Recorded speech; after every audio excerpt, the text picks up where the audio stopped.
पंजाब के 21वें वजीर आला हमजा शहबाज की जिंदगी पर एक नजर।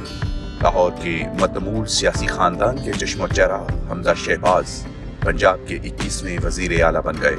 वो पंजाब असम्बली में अपोजिशन लीडर, एक मुतहरिक, फाल और कारकुनों में मकबूल रहनुमा ख्याल किए जाते हैं। उनके हालात जिंदगी पर नजर डालते हैं। पंजाब की पग का नारा 34 बरस पहले उस वक्त के वजीर आला और हमजा के ताया नवाज शरीफ ने 1988 में उस वक्त की वजीर आजम मोहतरमा बेनजीर भुट्टो के मुकाबले में लगाया था।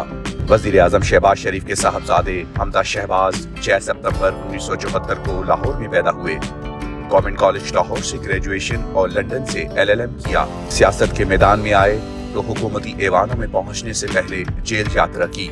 सिर्फ 19 बरस के थे जब मोहतरमा बेनजीर भुट्टो के दूसरे दौरे हुकूमत में 6 माह तक अडयाला जेल में रहे। जनरल परवेज मुशर्रफ के मार्शल लॉ में नवाज शरीफ खानदान को जिला वतन किया गया तो हमजा शहबाज को शरीफ फैमिली के जामन के तौर पर पाकिस्तान में ही रखा गया। 2008 और 2013 के इलेक्शन में अंदरून शहर के हल्के NA 119 से 2 मरतबा रुकन कौमी असम्बली मुंतखब हुए।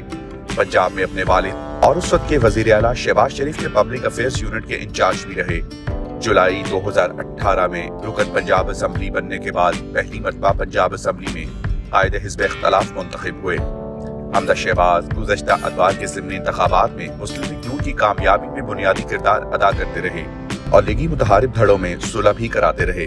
उन्हें एक अच्छे अखलाक और कारकुनों से मुसलसल राबता रखने वाले सियासी रहनुमा के तौर पर देखा जाता है।